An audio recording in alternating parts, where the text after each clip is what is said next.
Bonsoir à tous, ravi de vous retrouver sur Monaco Info. Voici les titres de ce jeudi 24 août. L'intérim se porte bien en principauté, forte demande cet été et nombreuses opportunités pour la rentrée. Dans quel secteur et quel métier? Le président du syndicat de l'intérim monégasque, Renaud Durand, nous répondra.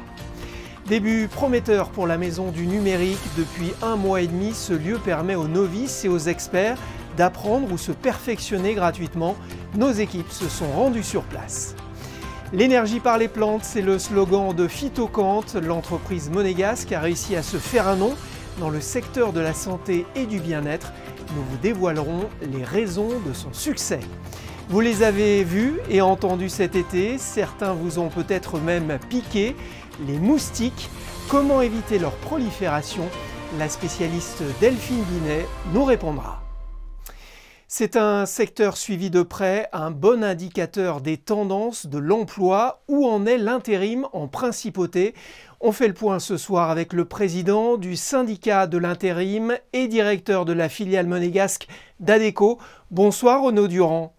Bonsoir. Qu'avez-vous constaté cet été? Y a-t-il eu beaucoup d'offres et ont-elles trouvé preneur? Alors, le marché a été dynamique, hein. Il l'est globalement en principauté depuis maintenant plusieurs années, et particulièrement cet été où on a eu effectivement une belle dynamique avec des offres d'emploi intéressantes dans divers secteurs d'activité. Alors, quels sont les secteurs qui ont eu le plus de mal à recruter cet été et ceux qui ont surperformé? Alors, peu d'originalité, hein, puisque le secteur de l'hôtellerie-restauration a été très demandeur au niveau des missions de cet été. Donc on a pu en fournir une bonne partie qui était demandée. Et puis on a également à côté des secteurs qui sont restés très dynamiques, comme la construction. D'habitude, il y a un recul plus marqué pendant les congés d'été. Cette année, on a pu s'apercevoir que la construction a continué à avancer pendant l'été. Et puis, bien évidemment, de nombreuses missions sur les secteurs du tertiaire, de la finance, qui ont marqué également un beau dynamisme cet été. Et pour la rentrée, quelles sont les grandes tendances qui se dessinent? Quels sont les secteurs et les métiers qui risquent de se retrouver sous tension? Les métiers sous tension, on les connaît, on les approche assez régulièrement. Je parlais bien sûr d'un des plus gros consommateurs de compétences qui est le secteur de la construction. Il y a de nombreuses opportunités. C'est pas un métier, c'est de nombreux métiers. Ce sont de nombreux métiers qui sont ici demandés et donc des opportunités qui vont se faire. Le secteur de l'IT, le secteur juridique, le secteur de la finance. En fait, on a vraiment un nombre d'offres et d'opportunités qui vont se manifester sur cette période de rentrée. Voilà, je pense que c'est une belle image du dynamisme qu'on peut avoir en principauté. Quels sont les atouts de la principauté par rapport aux régions environnantes? On est sur une compétition qui est très saine aujourd'hui, mais effectivement, on a aujourd'hui des atouts en principauté qui font de Monaco une zone très attractive pour les salariés. Et puis, surtout, un niveau de rémunération qui est intéressant également. Certes, on a un nombre d'heures mensuelles supérieur aux régions voisines, mais ça fait partie de l'attractivité pour les personnes qui vont aller sur cette recherche de salaires plus élevés également. Que doivent faire les téléspectateurs qui nous regardent et nous écoutent et qui seraient éventuellement intéressés par une mission? Alors l'intérêt, c'est qu'aujourd'hui nous avons un syndicat que je représente qui est présent en principauté, qui regroupe 14 adhérents sur les 17 entreprises en principauté. J'allais dire que c'est 17 opportunités de pousser des portes et d'aller chercher des opportunités, des missions qu'on peut proposer. Donc j'allais dire il faut vraiment tenter sa chance, casser aussi certains concepts ou préjugés. Aujourd'hui en intérim, on trouve vraiment c'est une porte d'entrée vers l'emploi, très souvent vers parfois du CDI aussi quand c'est recherché.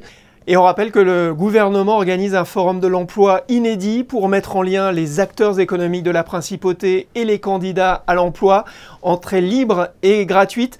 Ce sera le vendredi 15 septembre de 9h à 18h à l'espace Indigo du Grimaldi Forum et je crois que vous serez présent. Absolument, nous serons présents sous la bannière du syndicat et les acteurs seront là, seront présents pour proposer des offres d'emploi. Et aujourd'hui, on a aussi des portes ouvertes sur certains métiers qui étaient avant réservés plus aux hommes et qui aujourd'hui s'ouvrent aux femmes. Aujourd'hui, je peux parler par exemple des métiers en électricité. On a de nombreuses formations qui se font et on voit des personnels féminins arriver dans des métiers sur lesquels avant on n'avait pas de possibilité. Donc là encore, avoir la curiosité de venir voir ce qui se passe sur le marché de l'emploi. Rendez-vous donc le 15 septembre. Merci Renaud Durand. Merci. Vous souhaitez vous former ou vous perfectionner aux nouvelles technologies et aux applications mobiles? La Maison du Numérique vous accueille gratuitement depuis 1 mois et demi au Jardin d'Apolline. Pour son responsable Anthony Bocon, le premier bilan est très positif. Ça fait à peu près 1 mois et demi qu'on est ouvert là, depuis l'inauguration. On a eu énormément de profils différents avec tout type de sujets. À savoir donc le mois de juillet et le mois d'août, on pensait que ça allait être calme, mais il y a eu énormément de personnes qui sont venues, principalement des profils seniors avec des personnes de 50 jusqu'à 80 ans. Donc ils ont des demandes très très variées, ça peut aller du téléphone à la tablette, à l'ordinateur. On a aussi réussi à attirer des personnes un peu plus jeunes qui sont ici de passage ou même des résidents, des monégasques qui étaient intéressés et qui ont vu toutes les retombées qu'il y a eu dans la presse suite à l'inauguration. Pour l'instant, les gens ils viennent principalement pour résoudre leurs problèmes du quotidien. Donc ça va être des problèmes sur les mails, des problèmes sur les téléphones qui sont des petits problèmes récurrents. Donc ils viennent spontanément, ça va de 5 à 1 heure, 5 minutes à 1 heure qu'on a besoin pour résoudre leurs problèmes et qu'on puisse les former pour qu'ils développent vraiment une appétence sur ces sujets numériques. Des ateliers en petits groupes et des conférences sont régulièrement organisés à la Maison du Numérique. Le programme complet est à retrouver sur le site internet, forcément. On s'intéresse maintenant à une société monégasque en pleine croissance, Phytocant, spécialisée dans les compléments alimentaires. L'entreprise familiale a su se démarquer dans le monde de la santé et du bien-être par son éthique et son sens de l'innovation en proposant des produits 100% naturels. Vanessa Dessy, Hugo Comassa. C'est un fabricant de compléments alimentaires et cosmétiques 100% naturels. Phytocant utilise exclusivement les ultrasons et l'eau. L'eau capte les bienfaits des plantes, les concentre et les restitue aux différentes cellules. On a une gamme de produits 100% naturels. On a réussi l'exploit d'associer dans chaque gélule principe actif et énergie. C'est ce qui fait toute la différence de nos produits. Et on fait fabriquer tous nos produits en Italie par un herboriste avec un process de fabrication assez particulier. C'est-à-dire que la différence avec les autres, c'est que pour extraire les principes actifs de nos produits, on n'utilise que de l'eau et des ultrasons. Et avec ça, on arrive à extraire tous les principes actifs des plantes, hydrosolubles, liposolubles, aromatiques, les vitamines et les minéraux. Phytocant propose une approche innovante afin de prévenir les risques liés à une déficience des défenses immunitaires. Il vaut mieux prévenir que guérir, et c'est vrai qu'avoir un système immunitaire fort, c'est la garantie d'être en bonne santé. C'est tout. On a le terme de complément alimentaire, c'est-à-dire que jusqu'à aujourd'hui, jusqu'à il y a 50 ans de ça, les aliments nous apportaient tout ce dont on avait besoin. Aujourd'hui, il y a des carences. Phytocant vient de sortir un tout nouveau produit qui démontre une efficacité certaine pour réguler le taux de cholestérol, un problème qui concerne aujourd'hui plus de 20% de la population. Ils ont peut-être gâché vos soirées d'été. Je veux parler des moustiques. Une journée mondiale leur est consacrée. L'occasion de mieux les connaître pour mieux s'en protéger. En ligne avec nous, une spécialiste, Delphine Binet, responsable de l'agence Altopictus. Bonsoir. Bonsoir. Plus de 3600 espèces de moustiques ont été répertoriées à ce jour dans le monde. Quelles sont les plus répandues à Monaco et aux alentours? Alors, on va trouver 3 grandes familles, principalement dans cette région. Des moustiques de la famille des Culex, qui sont les moustiques communs qui vont nous piquer la nuit. C'est ceux qui nous tournent autour de l'oreille avant de se décider à nous piquer. On va également trouver des moustiques de la famille des Aedes, dont fait partie notamment le moustique tigre, qui pose de nombreux problèmes en termes de santé et nuisances depuis quelques années. Et puis également des moustiques de la famille des Anophèles, qui sont des moustiques qui peuvent aussi transmettre des virus. Comment expliquez-vous leur prolifération et que faire pour tenter de la limiter? Alors, ce sont des moustiques qui se développent principalement dans des points d'eau. Ça va différer selon les différentes familles de moustiques. Certains vont privilégier les points d'eau de type bassin, marais, comme les anophèles, les culex. Et d'autres moustiques du genre Aedes, et notamment le moustique tigre, vont préférer des petits contenants artificiels comme des coupelles de fleurs, des réservoirs d'eau pluviale. Et c'est principalement l'action de l'homme qui va participer à leur prolifération. Donc si je comprends bien, il faut à tout prix éviter que l'eau stagne. Voilà, c'est une des recommandations que l'on peut faire à n'importe quel usager, limiter les points d'eau dans nos jardins et dans nos alentours pour éviter la prolifération des larves qui vont ensuite donner des adultes qui viendront nous piquer. Pourquoi attaque-t-il plus le soir ou la nuit que la journée? Et pourquoi plutôt certaines personnes plutôt que d'autres? On va avoir des phénomènes d'attraction selon les personnes, on va dire. Ça va surtout dépendre finalement des bactéries qui sont naturellement présentes sur notre peau et du CO2 qu'on va dégager, qui va attirer le moustique préférentiellement vers telle ou telle personne. Que faire en cas de piqûre? Et à quel moment faut-il s'inquiéter? Alors, une piqûre classique de moustique, ça va faire un bouton qui va démanger. Il n'y a pas grand-chose d'autre à faire si ce n'est essayer de résister à la démangeaison pour calmer ce phénomène. Ensuite, on peut conseiller de la prévention un peu classique, on va dire, des vêtements longs, couvrants pour essayer de se prémunir de ces piqûres.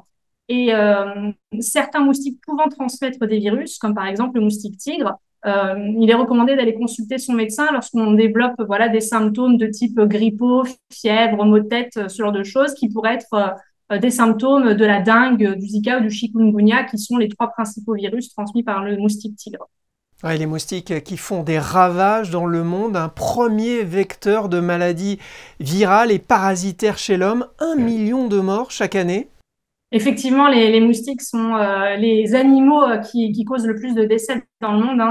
Sont des insectes assez plutôt problématiques concernant ces conséquences. Et donc, l'idée, c'est d'essayer de s'en prémunir au maximum de par la protection personnelle et puis les bons conseils que l'on peut délivrer aux usagers, notamment en ce qui concerne la gestion de ces gîtes larvaires. Merci Delphine Binet d'avoir été notre invitée. Merci à vous. Un équipage 100% monégasque pour le prochain rallye Aïcha des Gazelles. Céline Cotalorda et Sylvie Bertrand ont créé les Suricates de Monac pour la bonne cause. Le but de l'association, c'est vraiment d'aider une cause par an, d'aider des personnes qui sont dans des situations de vulnérabilité. Donc ça peut être toute personne et aussi tout organisme qui vient en aide à ces personnes-là, puisque nous, on est tout petits, on démarre, mais on veut aussi s'appuyer sur des organismes qui sont un petit peu plus installés. Typiquement, la fondation Panzi, qui elle vient en aide aux femmes victimes de viol ou de mutilation génitale, donc sujet quand même lourd, sérieux. Et c'est le docteur Mukwege, qui est prix Nobel de la paix 2018, qui porte cette fondation à bout de bras, qui fait un travail extraordinaire. Et donc on voulait vraiment mettre l'accent sur lui, puisque les suricates, le suricate c'est la sentinelle du désert, c'est un peu celui qui donne l'alerte, qui voit un peu les situations, donc on voulait alerter sur ce sujet-là. Et pour soutenir la fondation Panzi, on participe au rallye des gazelles qui nous permet de donner de la visibilité à notre association et à notre action. Participer au rallye des gazelles, c'est le moyen que nous avons trouvé qui était peut-être le plus adapté à nos personnalités pour pouvoir faire parler de notre association. C'est très prenant. Puisqu'on part de rien, de zéro. Donc nous avons travaillé sur tout ce qui est communication. On a créé un site internet, les pages sur les réseaux sociaux, Facebook, Instagram. On a fait tout nous-mêmes. Et puis maintenant, on est dans la phase démarchage. Donc on a besoin de soutien. Toutes les deux, on est très compétitrices dans l'âme, donc il n'est pas question qu'on termine, bon il faut qu'on termine, on est d'accord. Il n'est pas question du tout qu'on termine au fin fond du classement. Donc on va se donner à fond comme dans tout ce qu'on fait. Mais l'idée c'est vraiment de figurer et de représenter aussi Monaco, puisque nous aurons nos 2 petits drapeaux rouge et blanc sur les portières de la voiture. Et on suivra bien évidemment leurs aventures en avril 2024. En attendant, les Suricates de Monaco ont besoin de votre soutien. Rendez-vous sur leur site internet et sur les réseaux sociaux. Déception pour Mathis Jones, le jeune lycéen de Monaco n'ira pas en finale de The Voice Kids, malgré sa voix et son talent. Mais quelle aventure et quelle expérience! Le début, on l'espère pour lui, d'une grande carrière. Autre scène, le Théâtre des Muses propose la semaine prochaine des stages d'improvisation, le matin pour les 6-8 ans, l'après-midi pour les 9-15 ans. Une bonne idée d'activité pour l'avant-dernière semaine des vacances scolaires. Il reste encore quelques places. Rendez-vous sur le site internet du Théâtre des Muses. Une idée de sortie à présent à moins de 2 heures de voiture de Monaco, le parc Alpha à Saint-Martin-Vésubie. Endommagé par la tempête Alex, il a rouvert ses portes il y a 2 ans et propose de nombreuses activités autour des loups. Sensation garantie pour les enfants. Le reportage de Frédéric Elion et Thomas Deus. C'est un animal emblématique, présent aussi bien dans la mythologie que dans les contes pour enfants. Le loup a de tout temps fasciné l'homme. En plein cœur du Mercantour, le parc Alpha, créé en 2005, propose une immersion dans la vie des loups. On a 2 meutes de loups qui sont dans 2 enclos séparés. On a une première meute, ce sont des loups gris d'Europe et ils sont 5 en tout. Et on a une deuxième meute avec des loups ibériques et ils sont 2 frères. Diego, 12 ans, et Enrique, 11, sont nés aux Pays-Bas et ont rejoint le parc Alpha l'été dernier après 10 ans passés à Paris. Ils vivent dans un enclos de 2500 mètres carrés encadré par des clôtures de 4 mètres de haut. Les 5 loups gris viennent eux de Normandie et sont arrivés à la réouverture du parc en juillet 2021 après les ravages de la tempête Alex. L'enclos européen fait lui 3900 mètres carrés. Les soigneurs y entrent chaque jour pour différentes activités. On propose les différentes activités qu'on fait avec nos loups, nous, tous les jours de l'année. Ça va être du medical training, donc un entraînement médical pour donner des médicaments aux besoins à chaque individu. Ça va être des enrichissements, donc les jours où par exemple ils ne vont pas manger, on va leur proposer une activité différente. On va mettre une nouvelle odeur dans l'enclos, un nouvel objet, ce genre de choses. Ou alors carrément un nourrissage que le public peut observer. Le parc Alpha n'accueille pas que des loups. Un chamois et 2 bouquetins sont arrivés récemment. À découvrir également un spectacle de chiens de berger qui guide des troupeaux d'oies et de canards. Il est recommandé de venir plutôt en matinée, la période où les loups sont les plus actifs et donc les plus visibles. On passe à la météo. Bonsoir Yannick de Bever. Les températures ont du mal à baisser en ce moment. Ça se confirme encore demain ? Bonsoir Sébastien, bonsoir à tous. Ce vendredi sera toujours placé sous vigilance orange canicule par Météo France avant possiblement une baisse des températures ce week-end. En ce qui concerne la journée de demain, il fera un grand soleil avec 28 degrés dès le lever du jour et jusqu'à 32 affichés sur le thermomètre, mais avec un ressenti se rapprochant plus des 40 degrés. La mer est évidemment là pour vous rafraîchir, elle sera à 26. Et puis en ce vendredi 25 août, nous fêterons Saint-Louis. Merci à Yannick, c'est la fin de ce journal. Comme tous les soirs, on se quitte avec de très belles photos. Ce soir, celle de l'exposition Santo Sospir, à découvrir jusqu'au 15 octobre à la Villa Saubert, inspirée de la maison que Jean Cocteau décora à Saint-Jean-Cap-Ferrat dans les années 50. Photos de Manuel Vitali. Excellente soirée sur Monaco Info. À demain.